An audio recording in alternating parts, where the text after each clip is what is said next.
On the evening of January 15th, 2015, in a quiet middle-class residential neighborhood in Ashburn, Virginia, Denise Mattison was driving her daughter home after a late basketball practice. Both mother and daughter were eagerly returning to their home at 44,200 Sonora Land, where her husband and two other young children were waiting to welcome them in the warm atmosphere of family life. However, that night would become a horrific nightmare that the Mattison family would never forget. When they arrived home, Denise gently opened the door and stepped inside with a relaxed mood. But immediately she was shocked by the horrifying scene unfolding before her eyes. Her beloved husband was engaged in a fierce struggle with a strange man near the back door. The stranger was holding a gun, his face filled with malice and murderous intent, clearly intending to kill. The massive shock left Denise feeling paralyzed, and she could only let out a terrified scream that tore through the quiet space. Hearing the commotion, the intruder quickly turned toward her with vicious eyes. Without hesitation, he lunged forward and struck Denise hard in the head with the gun butt, causing her to collapse to the floor in a dazed state. At that moment, her 14-year-old daughter Madison, who had been standing behind her mother, suddenly became visible to the perpetrator. In that horrifying moment, Madison's eyes suddenly caught sight of a familiar face hidden in the shadows. However, this recognition brought no comfort. Instead, it made the girl feel an ominous premonition beginning to emerge. Nevertheless, her instinct to protect her family immediately drove Madison to action.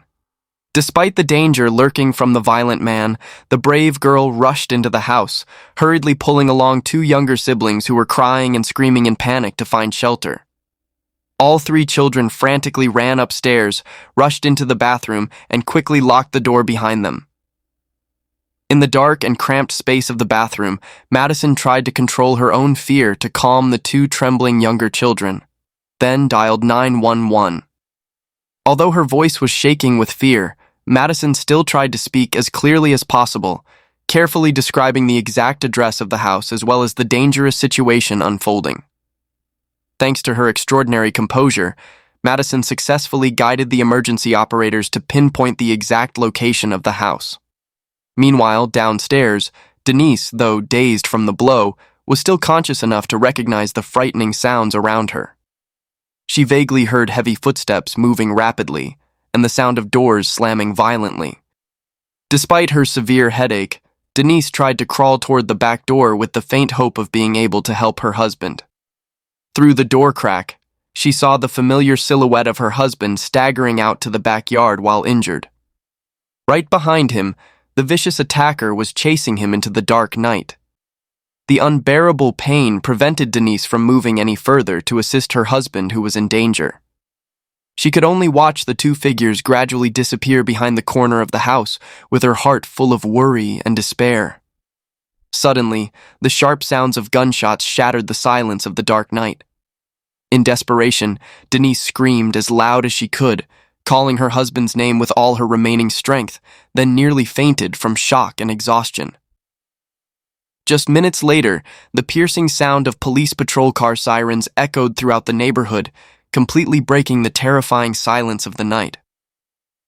Loudoun County police forces quickly arrived at the scene and began deploying emergency investigative operations.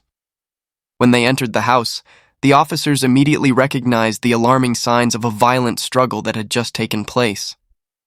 The back door had been brutally pried open, leaving deep scratches on the wooden door frame.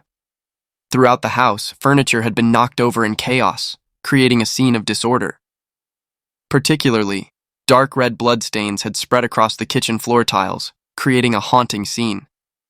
Denise's cell phone lay scattered on the floor with its screen shattered, proving that an intense struggle had taken place here. The police team quickly discovered Denise Mattison sitting against the wall near the entrance, in a state of confusion and exhaustion.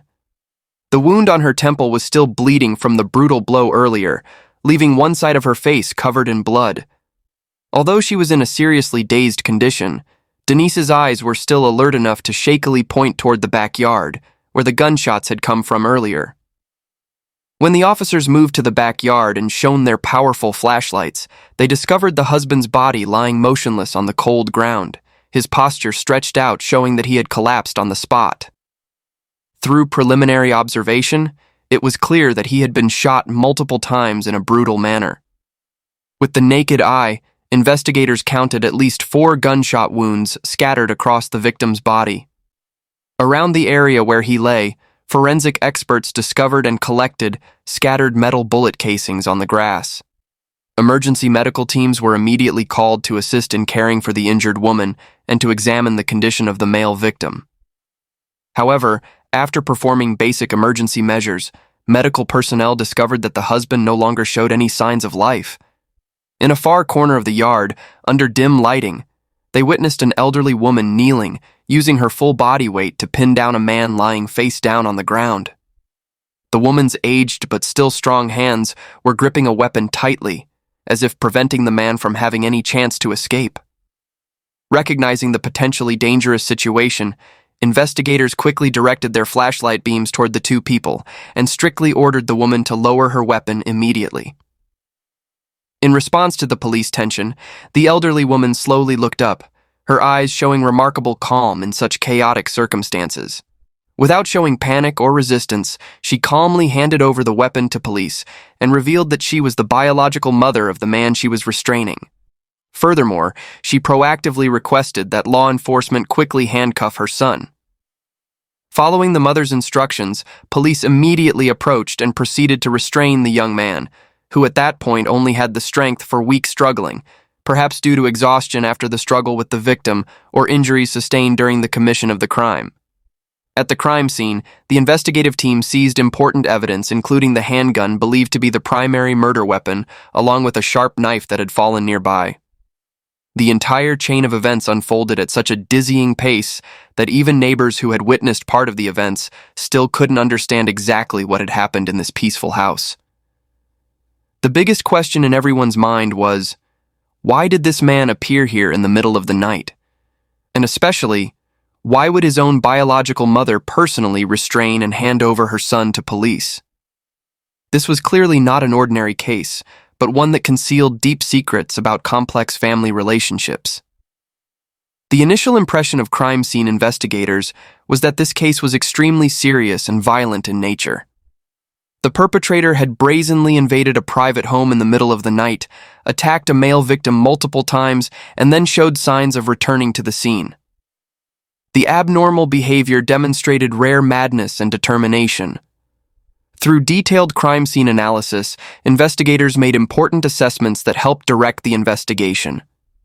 The fact that no valuable property in the house was stolen or showed signs of being ransacked completely ruled out the possibility that this was an ordinary robbery. Instead, the perpetrator appeared to have a very clear and specific target, focusing all attention and violent behavior on one person in the family. Notably, despite having the opportunity, he did not seriously harm the children in the house, showing this was not the behavior of a serial killer or mentally unstable person. All these signs pointed to one conclusion. This was a premeditated murder, carried out with deep personal motives.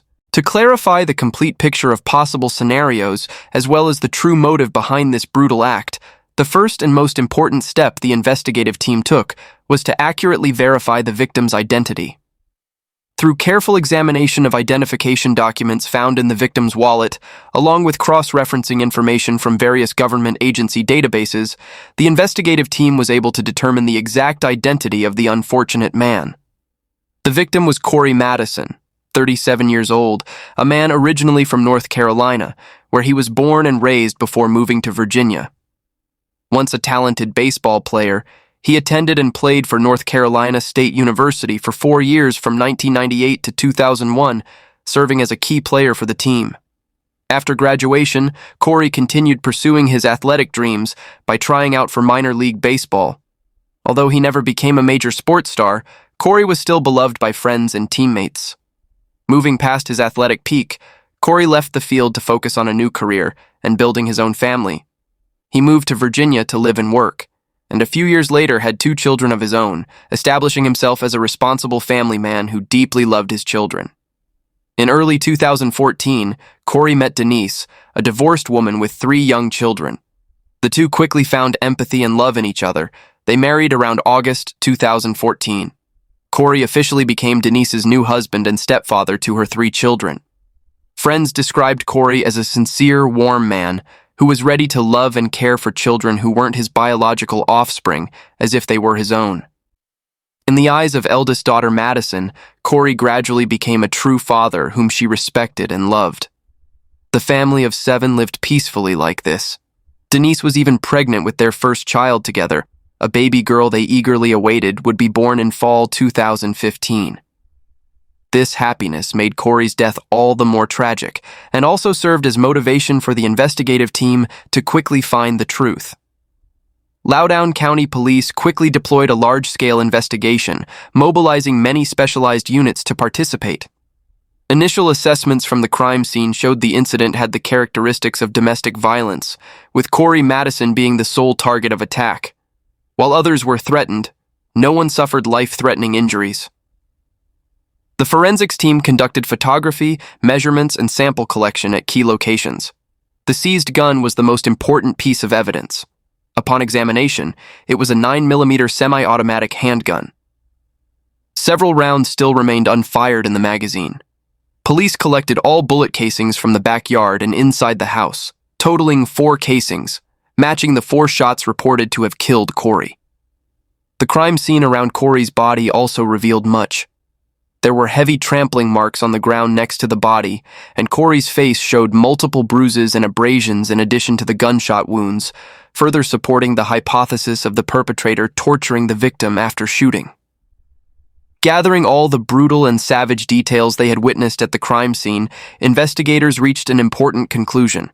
This was not a random crime or one motivated by financial gain, but clearly the result of personal rage that had accumulated and exploded in the most brutal way.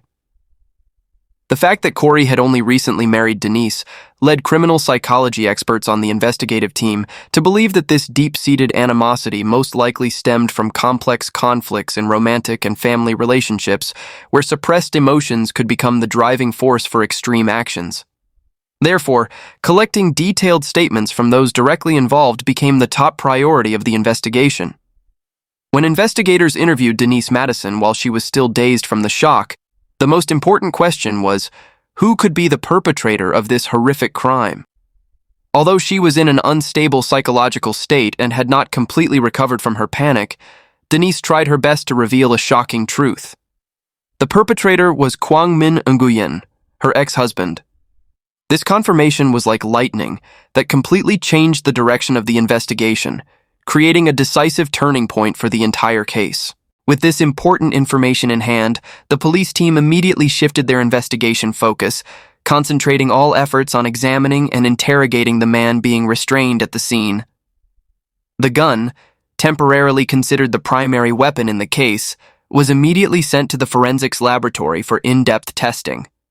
The results from these tests completely confirmed the investigative team's initial assumptions with remarkable accuracy.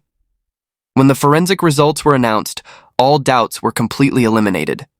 The fingerprints of the Asian man arrested at the scene were clearly and undeniably found on both the gun grip and trigger. This was irrefutable legal evidence, creating a direct and certain link between the suspect and the act of shooting to eliminate the victim. Additionally, forensic technicians also seized the man's blood-stained clothing for testing, and DNA analysis confirmed that the blood on the jacket belonged to Cory, proving that the suspect was very close to the victim at the time of the shooting and may have even had direct contact. With such evidence, along with confirmation from surviving witness Denise, the suspect's identity was officially revealed. It was Denise's ex-husband, Quang Minh Nguyen, 38 years old, a Vietnamese-American living in Ashburn, Virginia, previously known as a technology entrepreneur and startup consultant in the Washington, D.C. area. Previously, Minh had introduced himself as co-founder of Plaxo, a famous online address book software company established in Silicon Valley in the 2000s. Plaxo was widely known for its connection to entrepreneur Sean Parker. Minh always boasted that he had built Plaxo together with Sean, and that thanks to Comcast's acquisition of Plaxo in 2008, he had become wealthy. Indeed, in the early period of his career, Quang Minh Nguyen had associated with many prominent figures in the startup world and participated in technology projects. Min's LinkedIn profile listed a series of advisory roles at prestigious startup incubators in DC and San Francisco. In the local startup community, Min appeared as an enthusiastic person who generously shared experiences. Many young entrepreneurs once admired him, calling him an energetic mentor. With a successful career, Quang Minh Nguyen's marriage was also very peaceful. Min married Denise in 2004 and was considered a fairly devoted father who loved his children. However, all of this was just a perfect facade that Min had constructed. In reality, he was only Sean Parker's childhood friend, owned a small amount of Plaxo stock, and there was no evidence that he had co-founded the company with the American entrepreneur. Regarding family matters, Min's marriage also soon reached an impasse, leading to cracks due to his patriarchal nature and controlling tendencies. Min always wanted his wife to quit work to stay home caring for the children and to completely obey him. This made Denise feel suffocated and disrespected, leading her to decide on divorce in late 2013. The divorce proceedings were quite tumultuous due to issues of property division and child custody, but eventually both sides reached a civil agreement. After the divorce, Denise began a new relationship with Cory and remarried in 2014. Initially, Min also had other girlfriends, but when he witnessed his ex-wife building a warm family, he became annoyed and jealous. Min repeatedly tried to speak ill of Cory to the children or suggested forbidding the children from calling Cory Dad. When the three children told their biological father about fun outings with Dad Cory, Min gradually lost his composure. He felt that his male dignity was severely damaged when his ex-wife was happy with a new person, while his children were attached to a stepfather. Friends in the business community noticed that around late 2014, Min appeared less frequently, no longer shared on social media, and seemed darker than usual. No one suspected that behind this was a revenge plan taking shape. Back at the hospital, after recovering and gradually regaining composure, Denise Mattison cooperated in providing much important information from what she had witnessed. According to Denise, Min had old keys to the house, but after the divorce, she had changed the locks. This explained the prying marks on the back door that forensics had found. She also confirmed that Min had threatened her multiple times after she remarried Cory. Just a few days before the incident, Min came to school to pick up their child and became angry when he didn't see the other two children in Denise's car because they were at home with Cory at the time. Denise recounted that Min had scolded her right at the schoolyard, accusing her of deliberately letting the children get close to a strange stepfather instead of their biological father, and he warned that something would happen if this continued. This was also the extremely important underlying motive to explain his brutal behavior. Additionally, young Madison was also thoroughly interviewed by investigators. Madison's account was very similar to her mother's. Notably, while hiding, the girl clearly heard Dad Cory shouting loudly as if he was calling for the attacker to chase him. This could have been the moment when Cory bravely lured Min away from the house to keep the children safe. Cory had sacrificed himself to protect his family even though many members weren't his blood relatives. Furthermore, another important witness was Lan Nguyen, Min's biological mother. The 60-year-old woman told police that that evening she received a frantic phone call from her son after the attack occurred. According to her, Min was panicking and told his mother that he had dealt with Cory and everything was ruined. Since Lan lived nearby, she immediately rushed to the scene by car. When she arrived, she saw her son had returned near Cory, continuously physically assaulting the victim while shouting something unclear. Without hesitation, the mother rushed in to pull her son away from the victim. Min struggled, but she managed to knock him to the ground and wrestle the weapon from her son's hands. Just then, police arrived, and she called out for them to help arrest him. Lan's testimony completely matched what police witnessed when they arrived at the scene. Along with collecting statements, the investigative team also extracted security camera footage from the area to understand Min's movements before and after committing the crime. Data from CCTV at the residential area entrance showed that around 9:21 p.m., a dark Toyota registered to Min drove into the area. Around 9:30 p.m., cameras recorded this car leaving the gate at high speed, but strangely, a few minutes later the car was seen returning. This behavior of leaving then returning demonstrated that the perpetrator had seriously lost emotional control. Additionally, Min's cell phone was also seized. Text messages and call logs showed that just before committing the crime, he had texted a close friend with the brief message, "I can't take it anymore. He has to pay."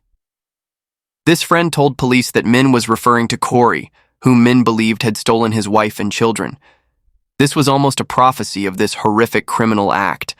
From the evidence and statements collected, police successfully reconstructed the entire process of the crime. On the afternoon of January 15th, 2015, Min had driven around the area where the Mattison family lived. He had spent many sleepless nights obsessed with the thought that Cory had stolen his wife and children. In his car, Min kept a gun loaded with ammunition that he had purchased from the black market a few weeks earlier. He also carried a knife for protection.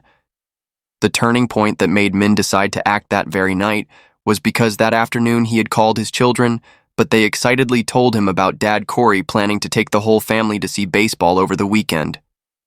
Hearing his children's happy voices mentioning Cory like a father, Min felt extremely resentful. Around 9 p.m., Min drove near Denise's house. He parked in a hidden location a few hundred yards from the house and walked there. Min wore a black jacket with the hood pulled up, believing that he had to eliminate Cory to win back his children. He snuck around to the back of Denise's house and tried turning the back door handle, but found it was locked. Min took out a small crowbar hidden in his jacket and pried hard at the door crack. After just a few prying attempts, the door latch gave way. He quietly entered the kitchen and gently closed the door behind him. This was around 9:30 p.m. Most lights in the house were off, with only TV light flickering faintly in the living room. Min heard children's voices and Cory's laughter upstairs. Those warm, cheerful sounds, however, made Min feel even more frenzied. Gripping his weapon tightly, Min quickly walked up the stairs. Halfway up the stairs, he came face to face with Cory emerging from the children's bedroom. Cory froze when he saw the strange figure. In an instant, he recognized it was Min, his wife's ex-husband. Reflexively, Cory asked what Min was doing there. Instead of answering, Min raised his weapon and moved straight toward Cory. Without any warning, he pulled the trigger. The gunshot rang out, shattering the night. The first bullet hit Cory's shoulder, making him stagger backward. Immediately, Cory's protective instincts kicked in. He shouted for the children to stay where they were, then used all his remaining strength to rush toward the downstairs staircase, luring Min to chase him. He ran toward the back door, but after just a few steps, a second bullet was fired, piercing straight into Cory's back. He collapsed in pain near the kitchen door. Just then, the front door burst open. Denise and Madison had just arrived home. Denise had to witness this horrific scene and immediately screamed for her ex-husband to stop, but her response was a hard blow to the head that knocked her down, blood flowing from a gash on her forehead. Madison stood behind her mother, witnessing everything, horrified that the perpetrator was her own biological father. Fortunately, faced with his own small child, Kwang Min Nguyen hesitated long enough for Madison to rush inside to rescue her siblings upstairs. Min didn't chase his daughter, but turned back toward Cory, who was continuously taunting to lure him away from the house. Seeing that Cory had managed to open the back door and was staggering out to the yard, rage had turned into bloodlust. Min pulled the trigger again. The third bullet struck Cory's ribs. The victim collapsed right at the doorway, his body falling outside onto the porch. Min approached and fired a fourth shot, officially finishing off his rival. Cory's body jerked violently, then went still. He had sacrificed himself to keep the perpetrator occupied. Hearing the consecutive sharp gunshots, neighbors began turning on lights and looking out their windows to see what was happening. Afraid of being discovered, Min panicked and fled. He rushed to the gate, jumped into his Toyota, and sped away with the intention of escaping. While racing through the night, Min felt as if the rage in his heart still hadn't subsided. Images of Cory writhing in pain continued to haunt him. In a moment of madness, Min changed his mind and decided to return to the scene. By this time, it was around 9:41 p.m. Neighbors had called police reporting gunshots, but Min didn't know this. He parked at the corner and ran back to Denise's backyard on foot.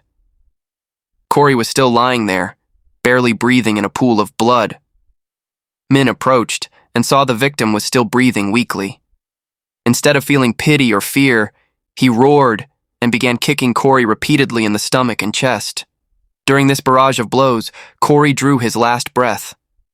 At precisely that moment, Lan Nguyen appeared. She had driven there after receiving her son's phone call. The mother rushed straight to restrain her criminal son. Mother and son struggled over the weapon before police arrived.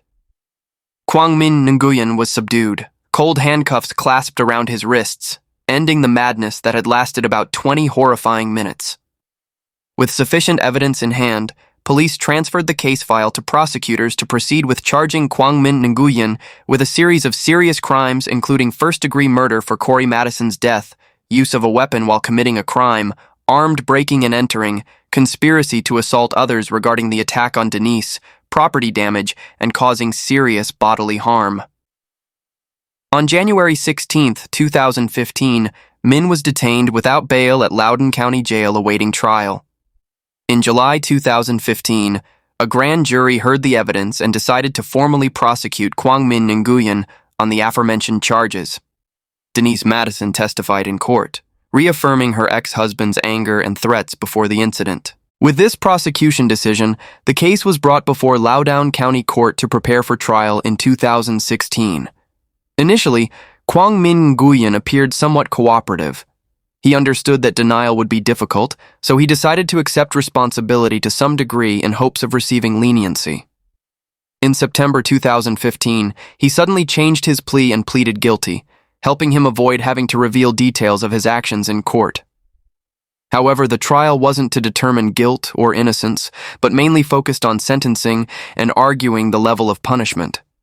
The prosecution, represented by the Loudoun County Attorney's Office, requested the harshest sentence of life in prison, without parole for Quang Minh Nguyen. They argued that the defendant's actions were the pinnacle of cruelty, intentionally planned and carried out in cold blood. Prosecutors emphasized this was not simply a murder, but a prolonged rage. This demonstrated a level of danger requiring the strictest punishment to protect the community. Many witnesses also testified during the sentencing hearing. Denise Mattison took the stand facing her ex-husband. Denise tried to remain calm while recounting the terrible impact Min's actions had on her family. She described the children's pain at losing a beloved stepfather, how their youngest daughter born afterward would never see her father. The defense for Quang Minh Nguyen attempted to present mitigating factors. Min's parents testified as character witnesses. They tearfully spoke about their son, once a very kind person who loved his children but had changed due to depression and mental illness. Min's mother, Lan Nguyen, admitted that she and her husband had not raised their son well. Min had been physically abused by his father as a child. The defense attorney emphasized that Quang Minh Nguyen was a first-time offender who had previously contributed to society, but the family breakdown had caused him to lose serious psychological balance. They asked the court to consider giving the defendant a chance at rehabilitation behind bars rather than life imprisonment. The climax of the trial was when Quang Minh Nguyen spoke for himself. He stood before the court, looking haggard. Through tears, Min accepted full responsibility for his mistakes and apologized to Cory's family, to Denise and the children. After hearing both sides, the judge proceeded to sentencing. The veteran judge determined that Min Nguyen's actions were extremely cruel, driven by rage and selfishness.